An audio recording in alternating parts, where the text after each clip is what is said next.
काय म्हटलं की थोडंसं थंड थंड प्यावं वाटते बघा. मग मी काय केले, घरामध्ये चिकू आणलेले होते बघा, चिकू मिल्कशेक केले बघा. 4-5 चिकू होते बघा. असं खावं वाटणं गेलं तर मग मिल्कशेक करून प्यावं म्हणून ते सालं काढून त्याचे बिया काढून मिक्सरमध्ये टाकून घेतले. 4-5 काजू बी टाकून घेतले बघा. आणि त्याच्यानंतर काय की दूध टाकून घेतले बघा 1-2 वाटीभर.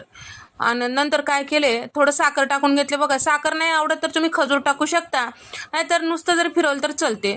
मिक्सरमधून छान फिरून घेतले बघा, गिलासमध्ये टाकून घेतले बघा. गिलासमध्ये टाकून घेतलं की वरून थोडंसं चिकूच्या फोडी टाकून घेतले बघा.